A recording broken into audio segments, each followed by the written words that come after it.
Hi, hello, வணக்கம் நேயர்களே. இது ரெட்ரோ மூவிஸ். நான் நிலையாள். இன்னைக்கு நம்ம rewind the past Tamil cinema மூவிஸில் பார்க்க போகிற படம் ரோஜா. 1992ல் மணிரத்னம் சார் இயக்கத்தில் வெளிவந்த இந்த படத்துக்கு முதன் முறையாக ஏஆர் ரஹ்மான் சார் மியூசிக் போட்டிருந்தாருங்க. அவ்வளோ ஒரு அருமையான படம். அந்த காலகட்டத்தில் அப்படி ஒரு படம் வந்தது எல்லோருமே ரொம்ப வியப்பாக பார்த்த படம்னே சொல்லலாம். அவ்வளோ அருமையாக ப்ரெசென்ட் பண்ணியிருப்பார் மணிரத்னம் சார். வாங்க இந்த படத்தோட கேரக்டர்ஸ் பற்றி பார்க்கலாம். படத்தோட ஹீரோ அரவிந்த் சாமி சார் ரிஷிகுமாருங்கிற கேரக்டரில் பண்ணியிருப்பாங்க. மதுபாலா மேடம் ரோஜா கேரக்டரில் பண்ணியிருப்பாங்க.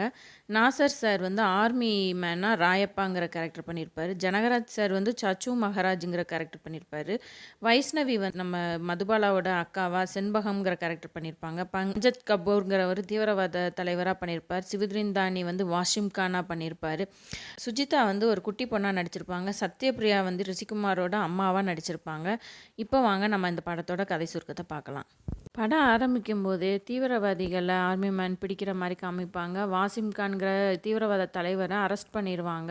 அப்படியே கட் பண்ணி இங்கே ஒரு கிராமம், திருநெல்வேலி மாவட்டத்தில் சுந்தரபாண்டியபுரங்கிற கிராமத்தில் ஒரு 18 வயசு பொண்ணு ஜாலியாக எல்லாத்தையும் சுட்டித்தனம் பண்ணிக்கிட்டு விளாண்டுட்டு ஒரு பாட்டோட ஆரம்பிக்கும். அவங்க தான் நம்ம ரோஜா கேரக்டர். அறிமுகம் ஆறாங்க. ரோஜாவோட அக்கா தான் செண்பகம். அவங்கள பொண்ணு பார்க்குறதுக்கு சென்னையிலேருந்து ரிஷிகுமார் வர்றாங்க. வர்ற வழியிலேயே அக்காவை பொண்ணு பார்க்க வர்றவங்கள வந்து பார்க்கணுன்னு சொல்லிட்டு இவங்க நிறையா சுட்டித்தனம்லாம் பண்ணுவாங்க நம்ம ரோஜா. அப்போவே ரிஷிகுமார் வந்து ரோஜாவை பார்த்துருப்பாரு.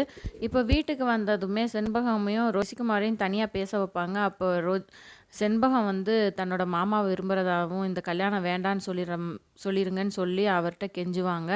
அப்போது ரிஷிகுமார் வெளியில் வந்து ரோஜாவை கை காமிச்சு நான் இவங்கள கல்யாணம் பண்ணிக்கிறேன்னு சொல்லிடுவார். ஒரே ஷாக் ஆயிரும். அப்புறம் எல்லாரும் பேசி வச்சு அப்புறம் செண்பகத்தோட மாமாவுக்கே சமாதானம் பண்ணி அவங்கள கல்யாணம் முடிச்சு வச்சுட்டு இவங்க 2 பேருக்கும் கல்யாணம் முடிச்சிருவாங்க.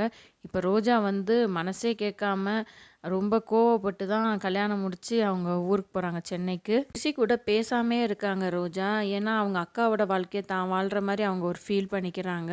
ரிஷி எவ்வளோதான் க்ளோஸாக வந்தாலும் ரோஜா அவங்கள அக்செப்ட் பண்ணிக்கிடவே மாட்டேங்கிறாங்க. இந்த சமயம் அவர் வந்து ஒரு பெரிய டிபார்ட்மெண்ட்டில் ஒர்க் பண்ணிக்கிட்டு இருப்பார். தொலைத்தொடர்பு சம்மந்தப்பட்ட மிலிட்ரி ஆஃபீஸர்களுக்கு தகவல் கொடுக்குற ஒரு முக்கியமான ஜாப்ல அவர் இருப்பார். அதனால செக்யூரிட்டி பர்பஸ்க்காக இவங்களையும் சில டாக்குமெண்ட்ஸ் ஃபைல் பண்ணுறதுக்காக சீஃப்கிட்ட கூட்டு போவாங்க. அங்கே அவங்க சீஃபும் வந்து தமிழ்காரவங்க. அவங்க வந்து ரோஜாட்ட ரொம்ப பக்குவமாக பேசி எனக்கு நீ பணியாரம் செஞ்சு தரணும் அப்படிலாம் சொல்லுவார். அப்போ கூட ரோஜா வந்து நான் இன்னும் கொஞ்ச நாளில் எங்கள் அம்மா ஊருக்கு போயிடுவேன்னு சொல்லுவாங்க. அப்போ தான் ரிஷி வந்து வெளியில் கூட்டு வந்து இனிமேல் இதுதான் உன் ஊர், நீ போ அங்கே போகிறத யோசிக்காதன்னு சொல்லும்போது இல்லை நான் அங்கே தான் போவேன், இது எங்கள் அக்கா வாழ வேண்டிய இடம்னு சொல்லும்போது தான் அவருக்கு புரியுது. இதனால தான் ரோஜா வந்து தன்னோட பேச மாட்றாங்கன்னு தெரிஞ்சுக்கிறாரு. உடனே அவர் சொல்கிறாரு நான் வேண்டான்னு சொல்லலை, அவங்க அக்கா தான் என்னை வேண்டான்னு சொன்னாங்கன்னு சொல்ல போக ரோஜா இதை போய் ஃபோனில் கேட்குறாங்க அவங்க அக்காட்ட. அவங்க அக்காவும் ஆமாம் அவர் ரொம்ப நல்லவர்னு சொல்கிறாங்க. இப்போ ரோஜாவுக்கு மனசு ரொம்ப கஷ்டமாகி ரிஷிட்ட வந்து மன்னிப்பு கேட்குறாங்க. ரிஷியும் ரோஜாவும் சமாதானமாக பேசிகிட்டு இருக்கும்போதே ஒரு ஃபோன் கால் வருது. அவங்க சீஃபுக்கு உடம்புக்கு சரியில்லாமல் போயிடுது. ஆக்சுவலாக அவங்க சீஃப் வந்து காஷ்மீர் போகிற ப்ரோக்ராம் ஒன்று இருந்திருக்கு. ஸோ அவங்க சீஃப் வந்து இப்போ ரிஷிகுமாரை வந்து காஷ்மீருக்கு போகிற மாதிரி கேட்டுக்கிறாரு. ரிஷிகுமாரும் காஷ்மீருக்கு கிளம்புறாங்க. கூடயே ரோஜாவும் கம்பல் பண்ணி நானும் வருவேன்னு சொல்லி அடம்பிடிச்சு கிளம்பி போகிறாங்க. அங்கே போனதுமே காஷ்மீரோட சுச்சுவேஷனை பார்க்கும்போதே ரோஜாவுக்கு பயமாக இருக்குது. ஏன்னா அவ்வளோ பாதுகாப்பு, ஆர்மி ஆஃபீஸர்ஸ் சுற்றி இருக்காங்க, அவ்வளோ ஒரு ஊரடங்கா உத்தரவு வேற போட்டிருக்காங்க. இதெல்லாம் பார்க்கும்போது ரோஜா கொஞ்சம் பயப்படுறாங்க. ஆனால் அதுக்கப்புறம் ரிஷிகுமார் இருக்கனால தைரியமாக அங்கே இருக்காங்க. அப்போ அவங்க 2 பேரும் ரொம்ப அந்யோன்யமாக இருக்க ஆரம்பிக்கிறாங்க. இப்போ இந்த தீவிரவாதிகள் வந்து ரிஷிகுமாரை டார்கெட் பண்ணி அவங்கள கடத்தணும்னு பிளான் பண்ணியிருக்காங்க. இது வந்து நம்ம ரோஜா வந்து சாதாரணமாக எல்லா ஊர்கள்லையும் இருக்கிற மாதிரி இவங்க ஒரு நாள் காலையில் எழுந்திரிச்சு கோயிலுக்கு போயிடுறாங்க. ரிஷிகுமார் இவங்களை தேடி ஓடி வராரு. அப்போ அந்த கோயிலில் போய் இவங்க சாமி கும்பிட்டுட்டு இருக்கும்போது ஜனகராஜ் சார், அதாவது சாச்சு அப்படிங்கிற கேரக்டர், அவரை வந்து மீட் பண்ணுறாங்க. அவர் அங்கே ஜோசியம் பார்க்குறவராக இருக்கார், ஆனால் தமிழ்காரவங்க. ஸோ அவர்கிட்ட பேசிகிட்டு இருக்கும்போதே ரிஷி வந்து ரோஜாவை பார்க்க அந்த கோயிலுக்கு வந்துடுறாரு. அப்போது பின்னாடியே வர்ற வேன் வந்து ரிஷியை வந்து எல்லாரும் சேர்ந்து தீவிரவாதிகள்லாம் சேர்ந்து கடத்திடுறாங்க. இதை ரோஜா வந்து கண்ணு முன்னாடியே பார்த்துட்டு அந்த வேனை விரட்டிட்டு ஓடுவாங்க. அவங்களுக்கு என்ன பண்ணுறதுனே தெரியாது. ரிஷியை தீவிரவாதிக கடத்திடுறாங்க. இப்போ ரோஜா வந்து நேராக வந்து ஆர்மி ஆஃபீஸர்ஸ் போலீஸ்லாம் இருக்கிற இடத்துக்கு போய் தமிழ்லயே பேசுகிறாங்க. அவங்களுக்கு எதுவுமே புரிய மாட்டேங்குது. ரொம்ப கஷ்டப்பட்டு புரிய வைக்கிறாங்க. அவ்வளோ அழுகுறாங்க. ஆக்சுவலாக மதுபாலா மேடம் அந்த கேரக்டரில் ரொம்ப அருமையாக நடிச்சிருப்பாங்க. இப்போ ரிஷியை கொண்டு போய் தீவிரவாதிகள் அவங்க இடத்துல கட்டி போடும்போது ரிஷி அவங்க கிட்ட பேசும்போது ஒருத்தருக்கு தமிழ் தெரியுது அங்கே இருக்கிறவருக்கு.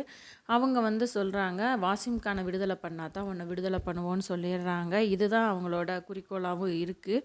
ரோஜா வந்து தன்னோட கணவருக்காக போராட ஆரம்பிக்கிறாங்க. எப்படியாவது அவரை வெளிக்கொண்டு வந்துரணும்னு நினைக்கிறாங்க. அதுக்காக ஆர்மி ஆஃபீஸர் ராயப்பாவோட ஹெல்ப்பை நாடி போகிறாங்க. அங்கே போய் அவங்க பேசும்போது நாசர் வந்து நிறைய எடுத்து சொல்கிறாரு. நம்ம நாட்டுக்காக எவ்வளவோ பேர் என்னென்னமோ தியாகம் பண்ணுறாங்க. நீ கொஞ்சம் பொறுமையாக இருக்கணும்னு சொல்கிறாரு. இதுக்கு நடுவில் ரிஷியும் இங்கே தீவிரவாதிகள்கிட்ட பேசி பேசியேவும் கொஞ்சம் கொஞ்சமாகவும் அவங்கள வந்து மனசை கலைக்கிற விதமாகவும் பேச ஆரம்பிக்கிறாரு. ஏன்னா அவங்களும் கொஞ்சம் நல்லவங்களாக தான் இருக்காங்க. யாரோ அவங்கள தப்பாக கைட் பண்ணுறாங்க. அதைத்தான் அந்த படத்தில் காமிப்பாங்க. இங்கே ரோஜாவுக்கு துணையாக அந்த சாச்சு வந்து ஹெல்ப் பண்ணிக்கிட்டே இருப்பார். எல்லா இடத்துக்கும் அவங்க கூடயே போய் லாங்குவேஜ் அவங்களுக்கு புரியாதான். ஸோ அவர் ஹிந்தியில் பேசுவார். இப்போ மந்திரியை கூட மீட் பண்ணுவாங்க ரோஜா. எப்படியோ கஷ்டப்பட்டு அவரை கூட மீட் பண்ணி அவங்கக்கிட்டையும் கெஞ்சுவாங்க. இப்படி எல்லாட்டையும் கெஞ்சி கடைசி வாசிமுக்கான ரிலீஸ் பண்ணுற அளவுக்கு வந்துருவாங்க. ஆனால் அந்த டைம் அவங்க தீவிரவாதிகள் ரிஷியை கூப்பிட்டு வர மாட்டாங்க. ஸோ வாசிமுக்கான ரிலீஸ் பண்ணுறது ரத்தாயிரும். இப்பயும் ரொம்ப கவலையில் இருப்பாங்க. இதுக்கு நடுவில் காதல் ரோஜாவே சாங்கெல்லாம் வரும். ரொம்ப அருமையான பாட்டு. 2 பேரோட பிரிவை வந்து அவ்வளோ அழகாக சொல்லியிருப்பாங்க. தீவிரவாத குரூப்பில் வந்து அவங்களோட தங்கச்சி ஒருத்தவங்க இருப்பாங்க. அவங்க வந்து ரிஷியோட எல்லா ஆக்டிவிட்டீஸையும் பார்த்துட்டே இருப்பாங்க. அவங்களுக்கு நல்லா புரியும் இவர் எவ்வளோ நல்லவருங்கிறத புரிஞ்சுக்கிட்டே இருப்பாங்க. அவர் சொல்கிற விஷயம் நம்மளுக்காக நல்லதுக்கு தான் சொல்கிறாங்கங்கிறதையும் புரிஞ்சுக்கிட்டே இருப்பாங்க.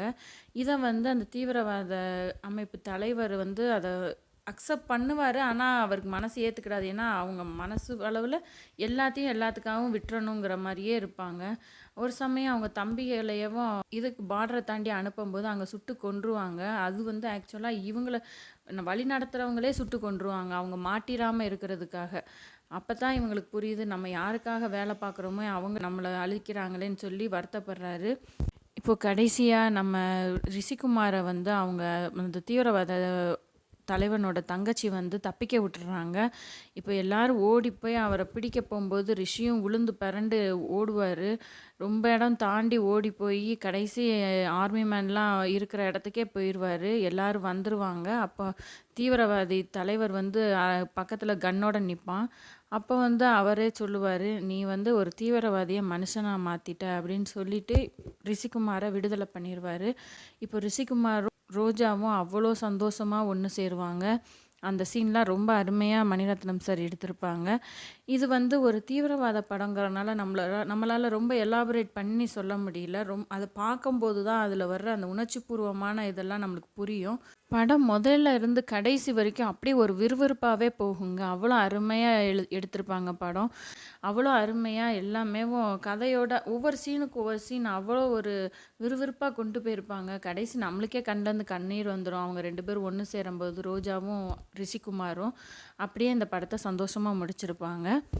இதோட இந்த எபிசோடை முடிச்சுக்கிறேன். அடுத்து வர எபிசோடில் இன்னொரு படத்தோட உங்களை வந்து மீட் பண்ணுறேன். நன்றி, வணக்கம்.